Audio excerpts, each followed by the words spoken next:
Hello and welcome to the Watch Kaki channel, where we bring you all the good and honest watch reviews. If you haven't done so, I'd like to remind you now, please subscribe to my YouTube channel because I've got new videos uploaded every week just for you. In today's video, we're going to do a full review of this Seiko Sumo here that I bought last month, and this model we're looking at, this is the SPB103J1, popularly known as the Hulk Sumo. Right, so this is from the Gen 3 Sumo, the latest generation, where they've got an updated movement, the 6R35, as well as some other upgrades, which includes a sapphire crystal, and I think the profile, overall thickness of the watch is also reduced. So just a bit of background information on all these Sumo models. Now I think the entire Sumo line, the SBDC001, started more than 10 years ago, and we are into the third generation. And during the launch of the third generation Sumo models, I think there were two models only. There was the black one, the 101, and then there's this green one, like I said, popularly known as the Hulk. And since then they've rolled out plenty of other limited editions or special edition. We've got the Paddy, we've got the grey version, we've got the coral blue version, the 113, as well as some other American market only limited edition. And I would say the Sumo has continued to be very popular among Seiko fanatics out there, and the Gen 3 is no different, it's well received. So now let's zoom in a bit as I talk to you a bit on the key specs of the Sumo here. It's got a case size of 44.5 millimeters. And for such a big diver, it is relatively thin. It measures in at 12.9 millimeters from the base of the case back to the top of the flat sapphire crystal. One thing that's always been unique with the Sumo divers is that it's got a small or narrow lug width. This one here comes in at 20 millimeters. And the one measurement that makes the Sumo such a large watch is the lug to lug length. Alright, so I measured with my digital calipers and it came in at very close to 52 millimeters. And I would say that really posed a problem for wearers with smaller wrists like myself. We've got a bezel size of 42.5 millimeters on the Sumo and a crystal size of 31 millimeters, and it is topped off with a crown that measures at 6.8 millimeters. Despite all the measurements that would suggest a really heavy watch, the Sumo here is not that heavy. It weighs in at 175 grams size to my wrist, which is about 17 centimeters. So just for comparison, we've got a Samurai here, alright, also sized to my wrist, and this one here weighs just slightly over 180 grams. So a bigger watch on paper, but in terms of weight, it is actually a bit lighter. The street price for the Seiko Sumo standard models like this, or the black one, the 101, is typically about 850 to 900 Singapore dollars, depending on who you look for, which shops you go to, and what platforms you buy from. So I would say this one here carries a slight premium over the more standard pro spec divers. So this one here is about 350 Singapore dollars street price. So you're paying for close to, in fact, you're paying more than double the street price for the entry-level pro spec. So we'll see if this premium is really worth it. So let's move on and talk about the case design and the build quality of the Sumo. So this is an all stainless steel case here with a really good mix of brush and polish finishes. So the top of the lugs here, they're brushed, and then leaving the sides to be mostly polished, but they've added in a thin bevel here that is back to brush, and then finally it transits back to polish finish when it bevels inwards at the case back here. So I would say it's a really good mix here, and the bracelet here is also done in that same manner. So mainly brush finish with very thin and slim bevel here that is polished, and leaving the sides of the bracelets to be fully polished as well. So I would say for me the most outstanding feature of the Sumo's case design is how the case sides encapsulates the bezel. So just take a look here. The case side actually, covers up the bezel here, and thereby it gives this watch a very special look, as opposed to other designs where the bezel really sits on top of the watch case. Alright, so it's the same for the Samurai.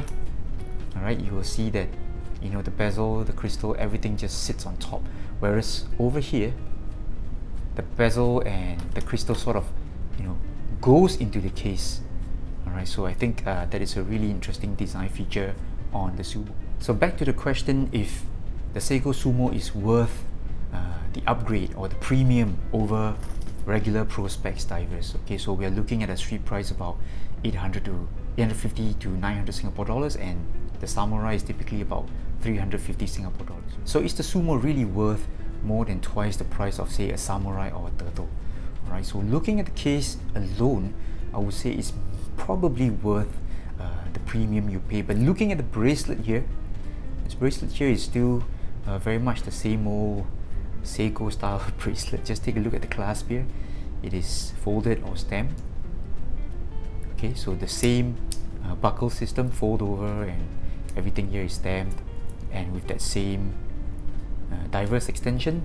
I think it is not exactly an upgraded watch when it compares to entry-level Seiko.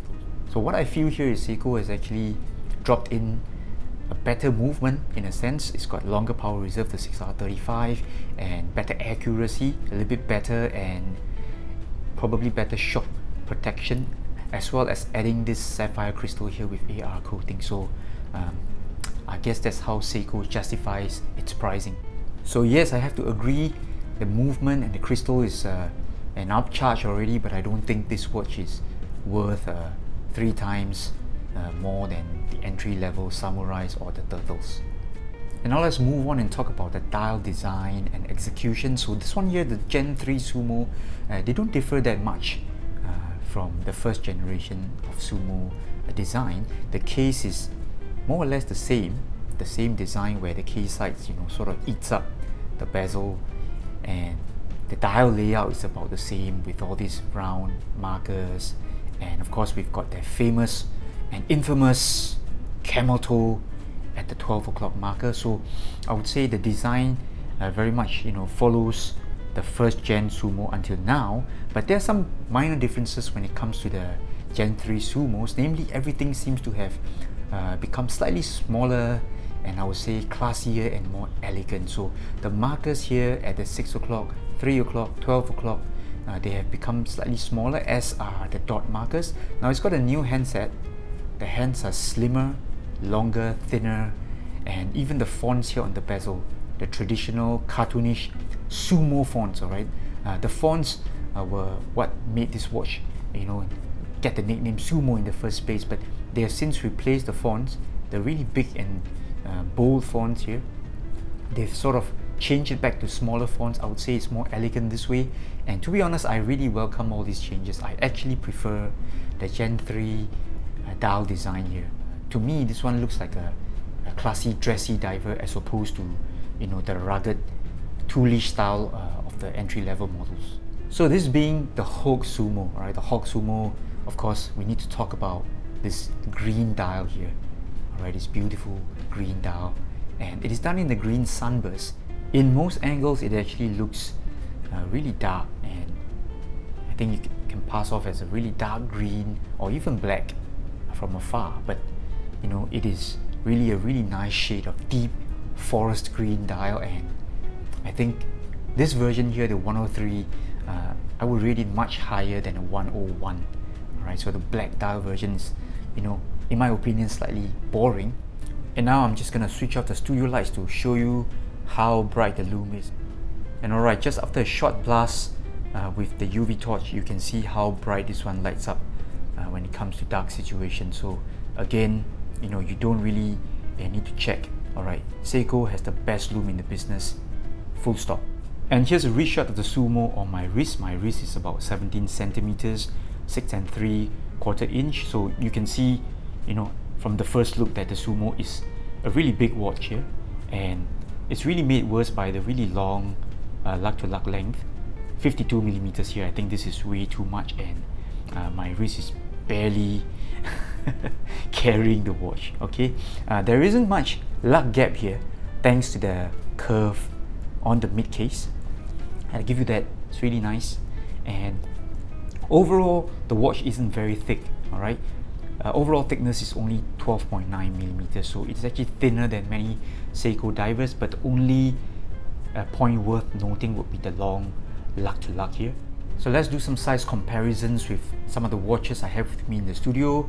And the first watch to compare in terms of size with the Seiko Sumo is this To The Black Bay 58, and and you can tell at once, alright, that the Sumo is just a huge watch, alright. It's a beast compared to the BB58 here. So in terms of size, there's no contest.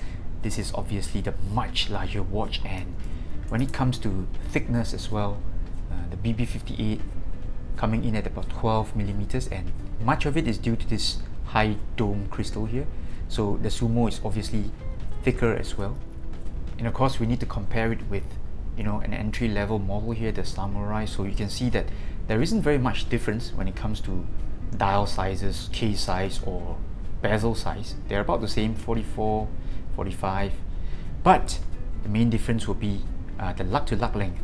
Okay, so Seiko on my left, despite having female end links, it's actually more unwearable, if that's a way to describe. Okay, the Samurai has a relatively short lug-to-lug length. So here are some thoughts that I have about the Sumo after owning it for about a month. Now, to me, the Sumo is a large Seiko diver that is, you know, on the dressier side of things as compared to, say, the Tuna, the Samurai or the Turtle, right? Those watches are on the toolish side of look, and here we have a diver that is on the dressier side of things. You know, different dial layout, different design, slightly thinner, you know, more curves and a smaller lug width here. But, you know, despite all the excellent design features like this really beautiful looking case here, I think the Sumo here is probably let down by its really long lug-to-lug length, 52 millimeters. So I know they have to, you know, make it proportionate to match the overall size. So you can't really have, say, a 48 millimeters because of the large case and bezel. So one suggestion to Seiko, Seiko, if you're listening, would be to roll out a mini Sumo, alright? A mini Sumo or a scaled down version of the Sumo where the case size is about 41, 42 millimeters and the lug-to-lug length is about 48 or even 49. I think that one would be a winner because that one would suit more wrist sizes, and I think it's easier to wear as a daily watch. So there you have it. That was my full review of the Seiko Sumo Hulk SPB103J1. Now, to me, the Sumo is a classic Seiko design, and I think it's more or less one of those must-have or must-tries if you're a Seiko-holic, Seiko fan, Seiko-phile, whatever you want to call yourself, right? Seiko fanatic or something like that. So if you're one of those, I think the Seiko Sumo is something you really should experience, should try it. It's got a very unique case design here with all the curves on the case sides and how it sort of encapsulates the entire bezel, and I think this is one of the highlights of the watch. The design is just fantastic, but you really got to consider if this watch is the right size for you because it's really big due to this unmanageable long lug-to-lug length. So, you know, buyers with smaller wrists, I think you really need to consider this before making the dive into getting this watch, alright? So I find myself asking this question: keep or sell, keep or sell. Of course, this guy here, George, he always asks me to keep because, you know, he's a sucker for green watches. Until the next video, this is the Watch Kaki from Singapore. We've got George in the studio with us. I'll see you soon. Bye bye. So here we've got an overly excited George, and he has decided to take over the channel. I don't know, he's gone crazy. George! Hello, George.